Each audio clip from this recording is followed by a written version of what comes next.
¿Qué también conoces a la persona que está a tu costado? Y si el verdadero peligro no era la montaña, accidente o crimen perfecto. Hoy, en Vestidos sin resolver. Comenzamos. Hola a todos, bienvenidos a un nuevo capítulo de Vestigios sin resolver, este espacio donde los casos más extraños, inquietantes y a veces dolorosamente reales se vuelven a salir a la luz. Hoy estoy acompañado de mi compañero Michelle y Andrea. ¿Cómo están? Buenos días, Sebastián. Claro, comenzamos con el tema, ¿no? Este tema es muy interesante, en su época nos dejó con mucha intriga a toda la población peruana. Bueno, gracias por la invitación, Sebastián, Michelle.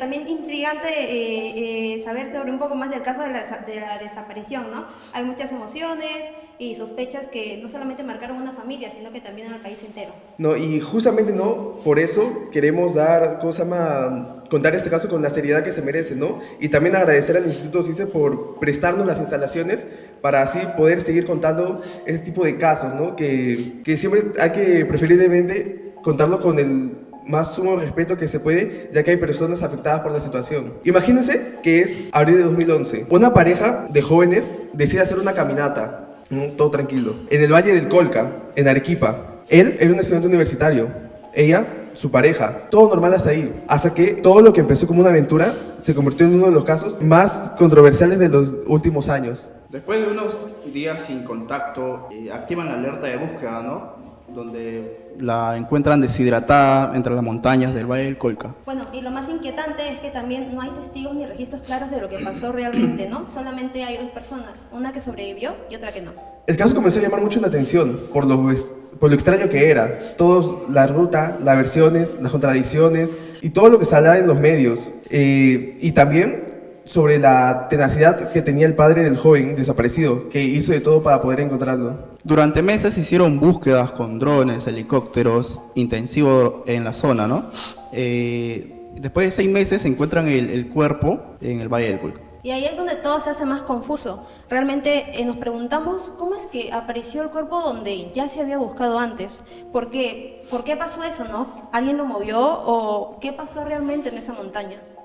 Hoy, en Vestidos sin resolver, hablaremos del caso de un joven que se convirtió en un símbolo de lucha y un símbolo de preguntas sin respuestas. Hoy, en Vestidos sin resolver, el caso de Ciro Castillo Rojo. El 4 de abril de 2011, el Perú entero se paralizó por la desaparición del joven universitario que había emprendido un viaje hacia uno de los lugares más inhóspitos de Arequipa. Su ausencia se convirtió en la principal noticia del país. Más de 200 días después, el 16 de octubre de ese mismo año, un equipo mixto de alta montaña escalaba el Nevado Bomboya en busca de alguna pista. Al llegar a la zona de los alcantarillados, conocida como Las Torres, uno de los rescatistas divisó lo que parecía ser un cuerpo en un estado de descomposición a más de 900 metros de profundidad. Cuando lograron llegar hasta él, confirmaron lo que muchos temían. Se trataba del mismísimo joven que había desaparecido. La escena era desconcertante. El cuerpo no tenía puestos los zapatos ni llevaba la campera de abrigo. Resultaba muy extraño que alguien acostumbrado a ese tipo de excursiones estuviera tan desabrigado junto al cadáver. Además, encontraron un guante que no pertenecía al joven, ya que él aún llevaba los suyos puestos. Los múltiples golpes en su cuerpo sugerían que había sufrido una caída libre, pero los peritos plantearon algo aún más inquietante. Todo indicaba que alguien lo había arrojado al vacío. El joven era Ciro Castillo. Nacido el 16 de mayo de 1984, era el hijo mayor del doctor Ciro Castillo Rojo, un conocido médico cirujano con intereses políticos, y de Rosario García Caballero. Tenía 2 hermanos menores, Antonio y María, y fue criado en una familia acomodada. Desde pequeño hablaba mostrando una gran pasión por los estudios, aunque su verdadero amor era la naturaleza. Pasaba horas en los parques y bosques, y por eso decidió estudiar ingeniería forestal en la Universidad Agraria de La Molina, en Lima. Allí conoció a muchas personas que compartían sus intereses y formó fuertes lazos de amistades. A los 24 años se enamoró de Rosario Ponce, una joven nacida el 16 de octubre de 1986, proveniente de una familia de clase alta. Pronto comenzaron una relación y, motivados por sus estudios y su amor por la aventura, hacían excursiones juntos, algunas organizadas por la universidad y otras por la iniciativa propia. A fines de marzo de 2011 decidieron viajar al Valle de Colca, en Arequipa, para conocer el famoso cañón. El 31 de marzo llegaron a la ciudad y comenzaron el recorrido, desde Madrigal hasta Tapay. Todo marchaba bien. El 3 de abril, Ciro llamó a su madre para avisarle que estaba bien y que regresaría a Lima el día 10. Al día siguiente, el Rosario él y Rosario llegaron a la provincia de Caima y confiaron en sus conocimientos geográficos. Optaron por tomar un camino alternativo. Pero tras varias horas de caminata se perdieron. Rosario, agotada, no podía continuar. Ciro decidió buscar el camino correcto y dirigirse a un pueblo cercano a buscar ayuda. Se despidió de Rosario con un beso y se perdió entre las rocas. Las horas se convirtieron en días. Rosario, sola en medio del valle, intentó caminar para buscar ayuda, pero se desorientó aún más. Sin comida ni agua, logró sobrevivir alimentándose de hierbas e insectos. Con la poca batería de su celular, envió un mensaje de texto a un amigo suyo, pidiendo ayuda. Los padres de ambos desesperados acudieron a la comisaría. El mensaje enviado por Rosario descartó la hipótesis de un secuestro y la policía los declaró oficialmente desaparecidos. Una brigada de rescate formada por 14 especialistas inició la búsqueda. Incluso pobladores de la zona sugirieron que podrían haberse refugiado en algunas cuevas para escapar de los pumas. A pesar de eso y de lo agreste del terreno, voluntarios se unieron al rastreo. El 3 de abril, 10 días después de la desaparición, un grupo de rescatistas encontró a Rosario con vida. Tirada entre las rocas, estaba severamente deshidratada, desnutrida y con daños oculares. Entró en una crisis nerviosa y se negó a hablar con cualquiera que no fuese sus padres. Fue trasladada inmediatamente a Lima. Bajo presión, finalmente dio sus primeras declaraciones. Aseguró que habían visto unas luces en la distancia, pero que pensaron que era mejor ir hacia ellas por la mañana. Ciro fue a investigar, pero nunca regresó. Indicó que su posible ubicación estaba en Tapay y Madrigal. El 19 de abril se realizó un sobrevuelo en helicóptero por la zona, pero no se halló rastro alguno de Ciro. La fiscalía abrió una investigación por desaparición. Rosario se negó a regresar a Arequipa, afirmando que Ciro la había abandonado. Su negativa generó la indignación del padre de Ciro y la sospecha pública comenzó a crecer. La prensa cubría el caso todos los días y la opinión popular exigía que Rosario fuera investigada. Ante la falta de pistas, el padre de Ciro ofreció una recompensa, pero solo recibió decenas de llamadas falsas. Su madre, devastada, pidió al entonces presidente Alan García apoyo militar y ese destinó 50 efectivos del ejército para ayudar en la búsqueda. En una conferencia de prensa, entre lágrimas, aseguró sentir a su hijo llamándola. La búsqueda se intensificó. Se sumaron los Sinchis, los policías expertos en zonas agrestes, y al cabo de 48 días se hallaron algunos objetos que podrían haber pertenecido a Ciro. Se ordenaron pruebas de ADN. La fiscalía pidió a Rosario que entregara la ropa de Ciro que había llevado y muestras de cabello, pero ella se negó. Más tarde descubrió que hizo una llamada desde el Nevado Bomboya, algo que ella había negado inicialmente, diciendo que solo se había enviado un mensaje porque no tenía suficiente batería. Fue citada a declarar el 3 de mayo, pero no asistió, alegando problemas mentales. Las situaciones continuaron. Rosario siguió rechazándolas. El 4 de julio, el presidente de la Junta de Fiscalía indicó que podían obligarla a presentarse. El 7 de julio, el padre de Ciro presentó una denuncia formal contra ella por homicidio y finalmente, el 16 de octubre, un equipo de alta montaña halló un cuerpo en posición fetal. Llevaba una sudadera roja, una cadena de oro y un reloj que Rosario le había regalado. No tenía zapatos ni abrigo y junto a él se encontraba un guante que no era suyo, pero sí del mismo modelo que Rosario poseía. La necropsia se realizó el 26 de octubre. Ciro murió por politraumatismo severo. La caída, según los peritos, no fue accidental ni libre, sino causada por una fuerza externa. Todo apuntaba a que había sido empujado por alguien cercano. En una entrevista televisiva, Rosario fue cuestionada sobre la caída de Ciro y respondió riendo. Además, arremetió contra la familia de la joven, acusándolos de querer hacerle daño. La fiscal Rosario Bosada afirmó que su hipótesis era clara. Rosario lo había empujado. Solicitó prisión preventiva, pero el pedido fue denegado. La defensa de Rosario acusó a la fiscalía de parcialidad. La ley peruana establecía que la fiscal tenía 120 días para sustentar su acusación con posibilidad de prórroga. Hoy, pese a los años transcurridos a la investigación que removió a todo un país, muchas preguntas siguen sin respuesta. ¿Qué sucedió realmente en aquella montaña? ¿Fue un accidente o algo más oscuro? El hallazgo del cuerpo trajo algo de paz, pero no justicia. Y para muchos, la historia de Ciro Castillo sigue siendo uno de los más grandes misterios del Perú moderno, marcada por el silencio, la duda y la ausencia de verdad. ¿Qué opinan ustedes de este caso? Claro, mira, este tema, yo siento que no solo es complicado, también es algo injusto, ¿no? Debido a que nunca se obtuvo justicia para Ciro. Después de 6 meses lo encuentran muerto, ¿no? En el Valle del Colca, en una zona donde ya se había buscado anteriormente, ¿no?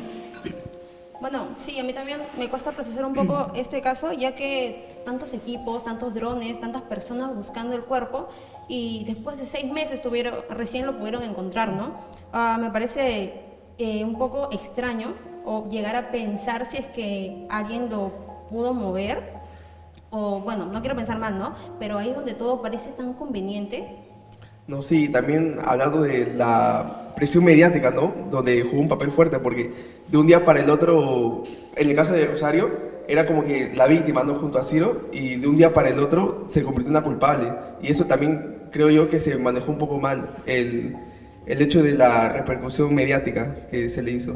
Bueno, yo creo a mi perspectiva, ¿no? Que pudo llegar a ser la única culpable porque fue la única que lo acompañó a él en sí, ¿no? Sí, muy bien. O sea, uno atina a que ella es la culpable porque fue de viaje con él. Entonces, no sé qué opinas tú, ¿no? Claro, en este caso me recuerdo que en aquella época la prensa también se encargó de tergiversar, ¿no?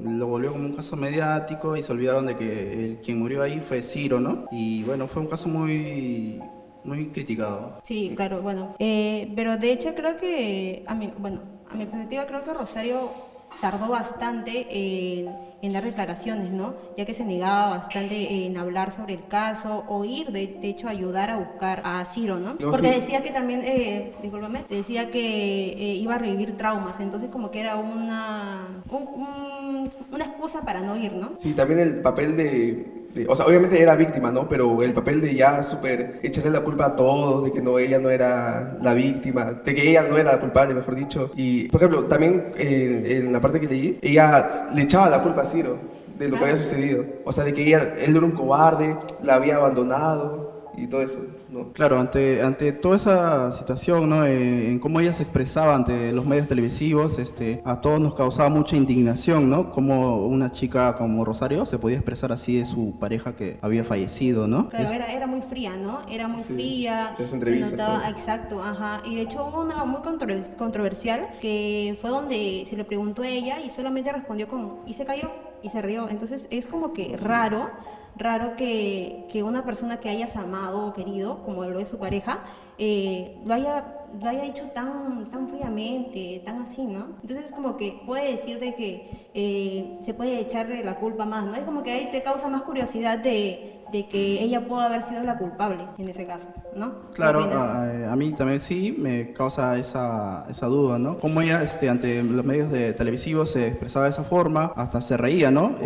Su risa fue lo que más causó mucha indignación entre la población peruana en aquella época. Bueno, a mí también me causó mucha indignación, ¿no? Hasta el día de hoy creo y pues... No, sí, también hablando antes, ¿no? No sé si te acuerdas, de que mencionaste que se hicieron programas sobre el caso de Ciro, ¿no? Novelas, sí, ¿te novelas acuerdas? también. Claro, en esa época hicieron programas de televisión como de unos psíquicos que trataban de resolver el caso de Ciro, ¿no? Donde hubo muchos participantes psíquicos, entre ellos también, recuerdo que contactaron a la mamá. Fue un caso muy doloroso para toda la población. Sí, y además o sea, también agarrando el caso de los programas, el indignante cómo todo es lucrar, ¿no? O sea, porque al final el caso era encontrar a Ciro y saber qué le pasó. Y todos los medios televisivos intentaron lucrar con ello. Entonces, Claro, sí, es indignante. la televisión peruana trató de lucrar con el caso de Ciro, ¿no? Fue un Yo creo tema... que para sus padres también fue un poco indignante, ¿no? Saber que el tema de su hijo se volvió una novela o Sí. se volvió algo más como que televisivo. Comercial. Entonces, un comercial, exacto. Entonces como que no es un caso delicado. Entonces yo creo que eso fue algo erróneo en ese caso de la televisión, crear una novela en eso, ¿no? Aunque se trató bastante. Yo creo que también, bueno, si tenemos un dato, por ahí decirlo, su mamá también falleció, ¿no? Porque no pudo con el dolor de perder un hijo. De hecho, ella sufrió bastante después, ¿no? Hasta también su papá. No, sí, de su hecho. papá, que aún sigue vivo. Claro, recuerdo que su mamá después de algunos años falleció por la pena de perder a su hijo. Creo que sí, me causa también mucho dolor el tema de la madre, ¿no? Como una madre, después de tanta búsqueda de su hijo, nunca encontró justicia para él.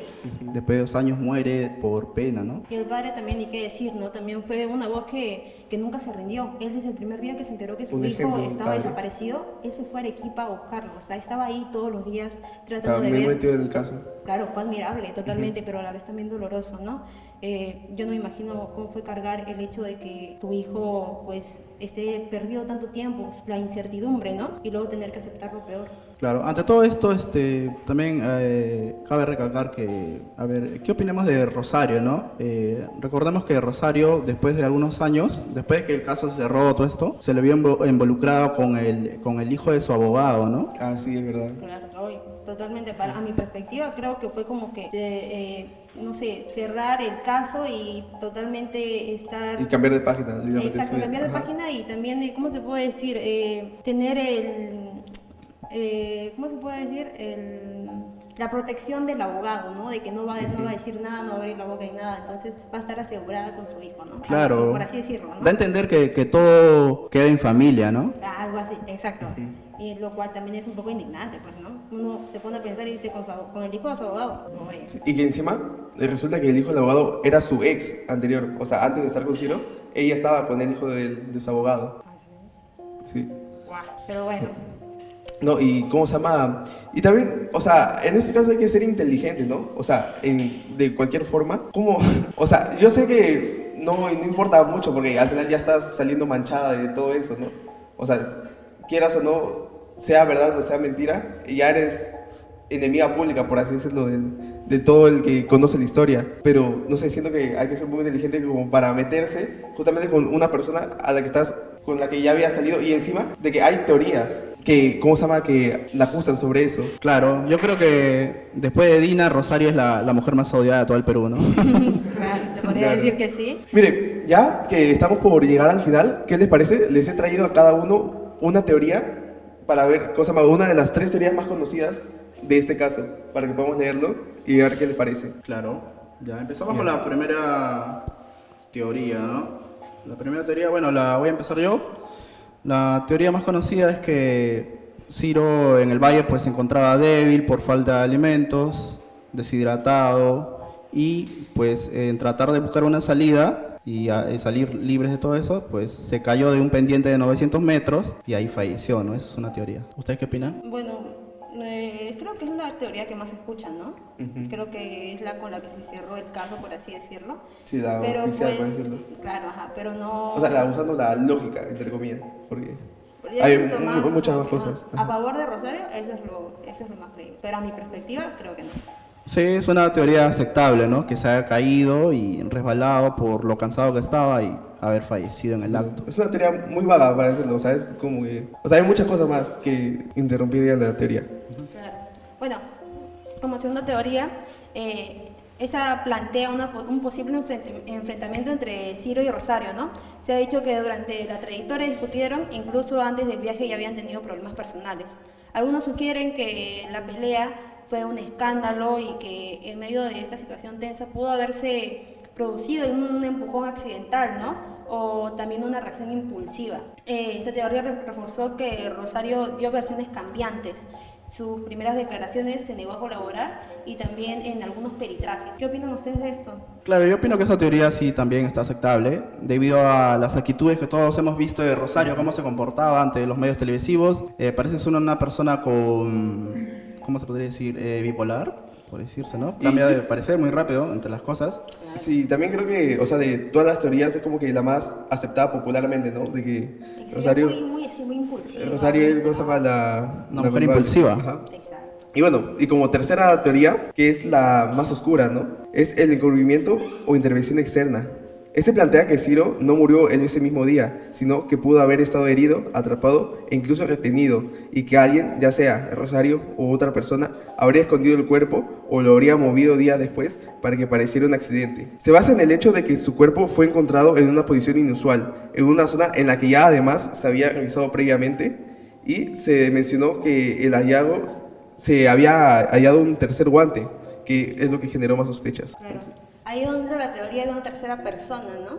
Posible tercera persona que no se sabe, pero se dice de repente por ahí que pudo haber, ¿no? En ese caso de repente pudo ser su ex o otro tipo. Eso se dice más en los psíquicos, ¿no? Como que ellos leen una tercera persona, pero no sé. Sí, porque ¿cómo se llama? También se le encontró, por así decirlo, una foto a Rosario de Rosario y Ciro, como que tomada de lejitos, como que si alguien más había armado, y ella en una entrevista como que quiso explicar de que no, de que ella puso una piedrita en el botón de la cámara para poder hacerlo de lejos. Pero no, hay muchas cosas de que podrían incriminar a una tercera persona. Claro, esa teoría también es aceptable debido a que también recuerdo que ella en primero al pedir ayuda fue recuerdo que a un amigo y el cual ya eso involucraría a una tercera persona, ¿no? No, y encima, para hacer todo más turbio el caso, según, o sea, esa ya es la teoría, o sea, no dudo mucho que sea verdad, pero que, ¿cómo se llama? También leí por ahí de que Rosario tenía, no me acuerdo si un tío que era militar y de que él la ayudó con el cuervo, o sea, que era todo un plan para, ¿cómo se llama? Para desaparecer a Ciro, pero eso ya es muy rebuscado, diría yo. Bueno, pero pudo haber también la Pero, o sea, posibilidad, perfectamente puede ser, pero... Claro, pero no se sabe yo me he realmente rebuscado. qué pasó, ¿no?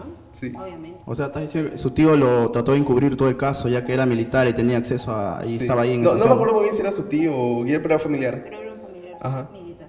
Sí. Pero también pasó porque ella no pudo mover el cuerpo. Es imposible que una mujer pueda mover el cuerpo de un hombre, ¿sí o no? Tuvo que haber una tercera persona más. Y si bien, bueno, no estamos como para nosotros señalar culpables, queremos, cosa más, creemos que es importante mencionar y hablar de estos temas porque cuando no hay respuestas, creemos que si bien no estamos como para crear culpables, ¿no? De estos casos, y además de que ya es un caso muy antiguo, ya casi 15 años se van a cumplir el caso, creemos que sí, ¿cómo se llama? Tener la necesidad de comentarlos aquí, cosa más, porque cuando no hay respuestas hay vestigios y alguien, ¿sabe qué es un vestigio también de resolver? El no estar inscrito en CICE. ¿Por qué no estás inscrito en CICE? CICE. Sí se Tu puede. mejor opción. Tu mejor opción. Así es. Así que bueno, muchas gracias por ver este episodio. Les agradecemos su compañía en esos 3 episodios y nada, muchas gracias. Gracias. Gracias, chao.